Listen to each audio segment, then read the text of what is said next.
Human rights is, geez, that's a good question. Human rights. Well, that's a tough one. Wow. I don't even know how to give that a definition. I would probably have to do a little bit of homework or something. Any right that I think just as a normal, human, any... The rights that humans have. Oh, that's a very large debate. Tú le puedes preguntar a 20 personas y te van a dar 20 diferentes opiniones. Non saprei, è una domanda complicatissima. Because we just take them for granted that they're there, but we don't even consider what they are.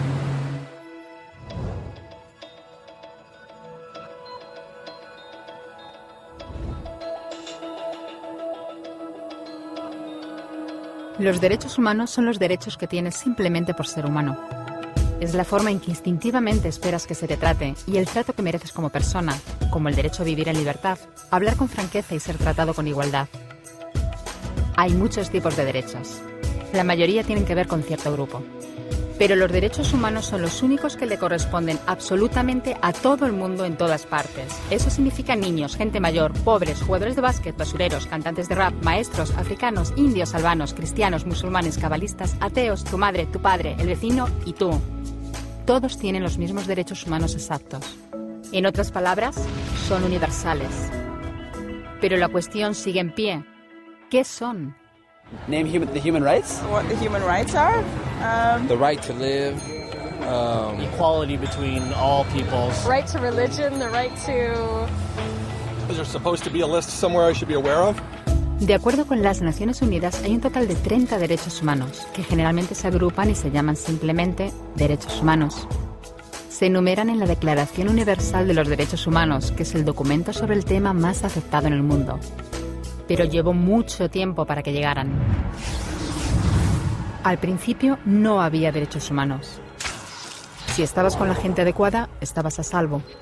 Si no, no lo estabas. Pero entonces Ciro el Grande decidió cambiar todo eso. Tras conquistar Babilonia, hizo algo completamente revolucionario. Anunció que todos los esclavos podían irse en libertad. También dijo que la gente era libre de elegir su religión, sin importar de qué grupo fueran parte. Documentaron sus palabras en una tablilla de arcilla, conocida como el cilindro de Ciro, y así sin más nacieron los derechos humanos. La idea se extendió rápidamente, hasta Grecia, la India y al final hasta Roma. Se dieron cuenta de que la gente seguía de forma natural ciertas leyes, incluso aunque no se les dijera que las siguieran. Llamaron a esto derecho natural, pero siguió siendo pisoteado por quienes se encontraban en el poder. No fue hasta 1000 años más tarde en Inglaterra donde finalmente hicieron que el rey estuviera de acuerdo en que nadie podía invalidar los derechos de la gente, ni siquiera un rey. Los derechos de la gente fueron finalmente reconocidos y estaban ahora a salvo de los que estaban en el poder. Hasta cierto punto. Todavía hizo falta que un grupo de rebeldes británicos declarara su independencia antes de que el rey entendiera que todos los hombres han sido creados iguales. Es decir, no es que a él le gustara la idea, sino que no pudo pararlos, y así nació América. Los franceses siguieron inmediatamente con su propia revolución por sus propios derechos. Su lista era más larga e insistían en que esos derechos no eran solo inventados, eran naturales. El concepto romano de derecho natural se había convertido en derechos naturales. Por desgracia, no todo el mundo estaba tan entusiasmado. En Francia, un general llamado Napoleón decidió derrocar la nueva democracia francesa y se coronó a sí mismo emperador del mundo. Y casi tuvo éxito. Pero los países de Europa unieron fuerzas y lo derrotaron. Y los derechos humanos eran una vez más un tema candente. Se redactaron acuerdos internacionales garantizando ampliamente muchos derechos por toda Europa. Pero solo a través de Europa. El resto del mundo de alguna forma todavía no cualificaba. En vez de eso fueron invadidos, conquistados y consumidos por los enormes imperios europeos. Pero entonces un joven abogado de la India decidió que ya había sido bastante. Se llamaba Mahatma Gandhi y frente a la violencia insistió en que toda la gente en la tierra tenía derechos, no solo en Europa. Al final hasta los europeos empezaron a estar de acuerdo. Pero no iba a ser tan fácil. Habían estallado 2 guerras mundiales. Hitler exterminó a la mitad de la población judía de la Tierra en los horrorosos campos de muerte nazi. En total, 90 millones de personas habían muerto. Nunca los derechos humanos habían estado tan horriblemente cerca de la extinción. y nunca había estado el mundo tan desesperado por un cambio. De forma que los países de la Tierra hicieron causa común y formaron las Naciones Unidas. Su propósito básico era reafirmar la fe en los derechos humanos fundamentales, en la dignidad y el valor de la persona humana. ¿Pero qué eran los derechos humanos? ¿Eran las proclamaciones de Ciro? ¿El derecho natural de Roma? ¿Las declaraciones de Francia? Todo el mundo parecía tener una idea ligeramente distinta de lo que deberían ser los derechos humanos. Pero bajo la supervisión de Eleanor Roosevelt, finalmente se pusieron de acuerdo en una serie de derechos para absolutamente todo el mundo. La Declaración Universal de Derechos Humanos. El concepto francés de los derechos naturales se había convertido finalmente en los derechos humanos.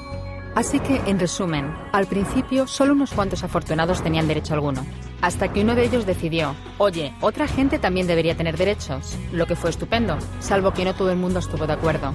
Y solo que llevó unos cuantos miles de años de lucha, declaraciones y más lucha hasta que finalmente todo el mundo estuvo de acuerdo en que los derechos humanos deberían ser para todos. Y vivieron felices y comieron perdices. Salvo que hay un pequeño problema. Si la gente tiene derecho a la comida y el cobijo, ¿por qué hay 16.000 niños muriendo de hambre cada día? 1 cada 5 segundos. Si la gente tiene libertad de expresión, ¿por qué hay miles de personas en prisión por hablar claro? Si la gente tiene derecho a la educación, ¿por qué hay más de 1.000 millones de adultos incapaces de leer?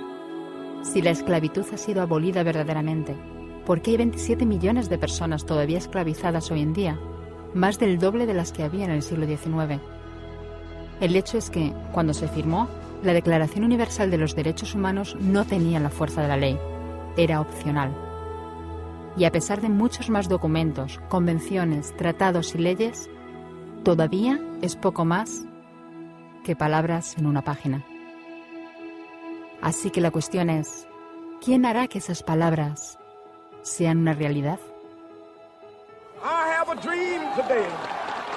Cuando el Dr. King se manifestó en pro de la igualdad racial, se estaba manifestando por los derechos que las Naciones Unidas habían garantizado hacía casi 2 décadas. Pero con todo, se manifestó. Cuando Nelson Mandela defendió la justicia social en la década de 1990, su país ya había estado de acuerdo en abolir esa discriminación desde hacía ya casi 40 años. Pero con todo, él luchó. Los que luchan hoy en día contra la tortura, la pobreza y la discriminación no son gigantes o superhéroes.